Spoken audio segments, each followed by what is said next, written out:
Hello everyone. Last video में हमने basically जो 3 सर्किट देखे थे ना, वो कौन से थे जिनमें अकेला या तो रेजिस्टर था या इंडक्टर था या कैपेसिटर था।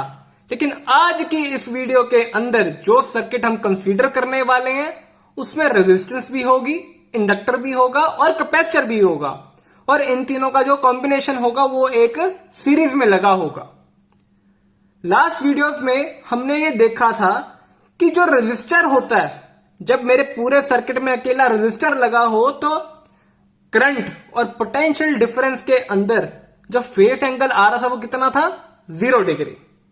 उसी तरह इंडक्टर के केस में क्या था, वो इंडक्टर के केस में ना करंट 90 डिग्री से लैग कर रहा था, और कैपेसिटर के केस में करंट 90 डिग्री से लीड कर रहा था वोल्टेज को। तो उस चीज को बेस रख के आज हम शुरू करते हैं एसी सर्किट कंटेनिंग आर मतलब resistor, inductor and capacitor in series.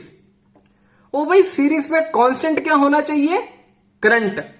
मैं मान के चलता हूं मेरे सर्किट में एट एनी इंस्टेंट मैंने कौन सी सप्लाई दे दी, एसी, जिस करके एट एनी इंस्टेंट कोई भी छोटे टाइम पे करंट कितना है मेरे सर्किट में, आई नॉट साइन ओमेगा टी। ठीक है।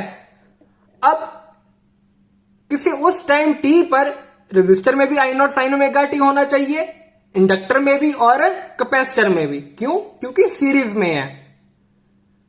लेकिन अगर मैं वोल्टेज की बात करूं, वोल्टेज अब सेम नहीं आएगी। वोल्टेज सेम क्यों नहीं आएगी? इसके अक्रॉस पोटेंशियल डिफरेंस में मान लेता हूं वीआर, इसके अक्रॉस जो पोटेंशियल ड्रॉप हुआ है वो मैं मान लेता हूं वीएल, और कैपेसिटर के अक्रॉस कितना मान लिया मैंने, वीसी।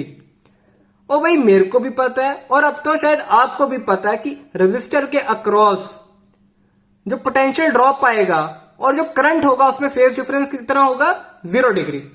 तो मैं इसके अंदर वी आर को लिख सकता हूं I naught R sine omega t. ठीक है। उसी तरह अगर मैं इंडक्टर की बात करूं, वो इसके अंदर ना करंट लैग करता है 90 डिग्री से, तो इस केस के अंदर जो इंस्टेंटेनियस वोल्टेज आएगी ना, उसको मैं लिख सकता हूं आई नॉट एक्सएल। वो एक्सएल क्या थी, रिएक्टेंस। ये पता है इंडक्टिव रिएक्टेंस थी, इंटू साइन ओमेगा टी, और प्लस पाई बाय 2 आएगा, क्योंकि मैं वोल्टेज निकाल रहा हूं वो करंट से पाई बाय 2 के एंगल से लीड करती है। उसी तरह अगर मैं कैपेसिटर की इंस्टेंटेनियस वोल्टेज लिख लूं अगर गलती से, तो क्या बननी चाहिए, I naught X C sine omega t minus pi by 2। माइनस क्यों आया भाई? वो इस केस के अंदर ना करंट लीड करता है, तो करंट से 90 डिग्री पीछे लेने पे क्या होगा, वीसी तब बनेगा मेरा। अब इस पूरे सर्किट का फेजर ट्रीटमेंट करते हैं। ठीक है।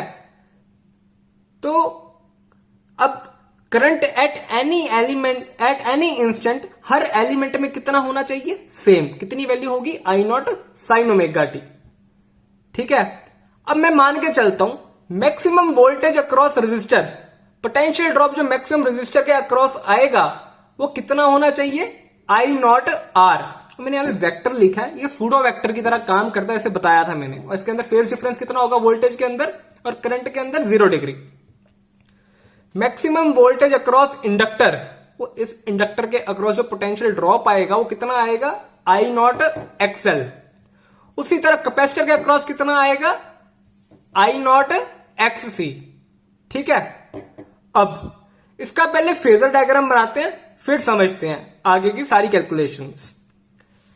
अब मेरा फर्ज बनता है जो चीज कांस्टेंट है, ओ भाई जो चीज कांस्टेंट है उसको पहले ड्रॉ करूं।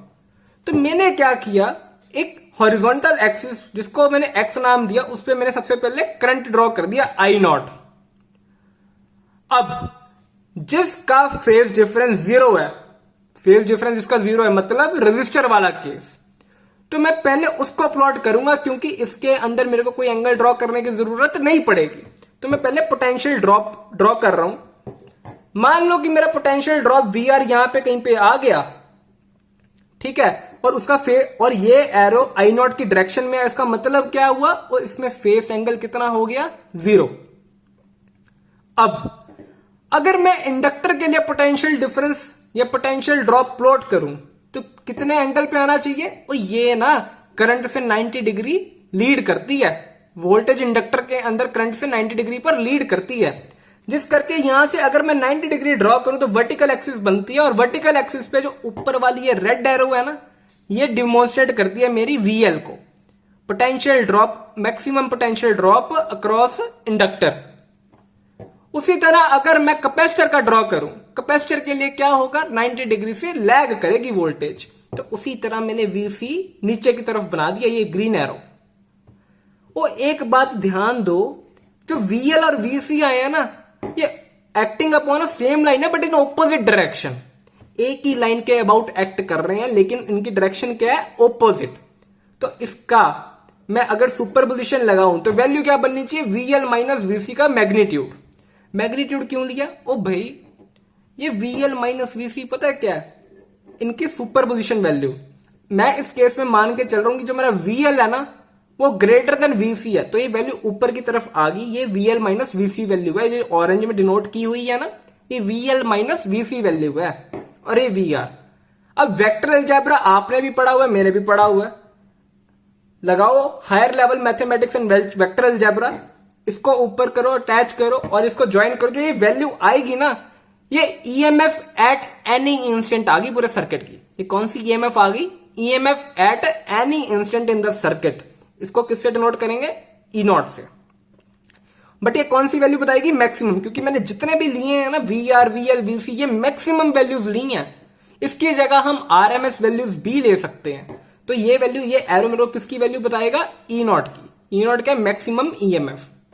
तो E0 की वैल्यू क्या आनी चाहिए, यहां से क्या आनी चाहिए, ये हाइपोटेन्यूज है, ठीक है, और ये दोनों में एंगल पहले कितना था, 90 डिग्री। तो A² plus B² plus 2AB cosine theta formula होता है मैग्नीट्यूड का, तो वो फॉर्मूला लगाओ। कोसाइन थीटा क्या हो जाएगा, 0, क्योंकि एंगल कितना था, 90 डिग्री। वेक्टर एडिशन का फॉर्मूला जो लगाना है मैग्नीट्यूड के लिए, तो इसके अंदर वैल्यू क्या बनेगी, VR² plus VL minus VC का होल स्क्वायर का अंडर रूट, ये टर्म बनी।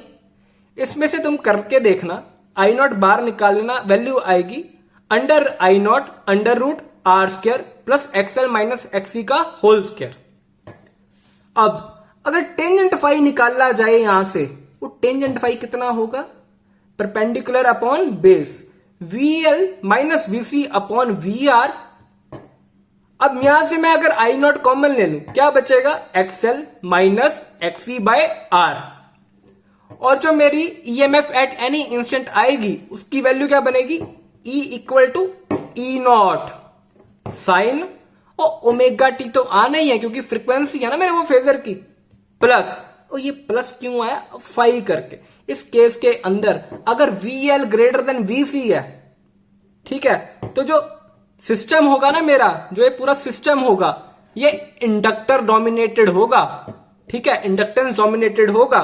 तो इसके अंदर प्लस फाई लगाऊंगा। ये प्लस फाई ये बताता है, ये प्लस फाई क्या बताता है भाई, कि ये मेरा सिस्टम ना इंडक्टेंस डोमिनेटेड है। क्या डोमिनेटेड है, इंडक्टेंस डोमिनेटेड। अगर XL लेस देन XC हो जाए, XL लेस देन XC हो जाए, तो सर्किट क्या बन जाएगा, कैपेसिटेंस डोमिनेटेड, ठीक है। तो उस केस में यहां पे जो एंगल प्लस बना ना, ये क्या हो जाएगा, माइनस। अगर आपको इस वीडियो में कोई भी डाउट हो तो नीचे दिए कमेंट सेक्शन में जरूर पूछें, और उससे पहले आप एक बार लास्ट वीडियोस भी जरूर देख लें, ताकि ये सारा दोबारा आपको क्लियर हो सके आराम से। Thank you.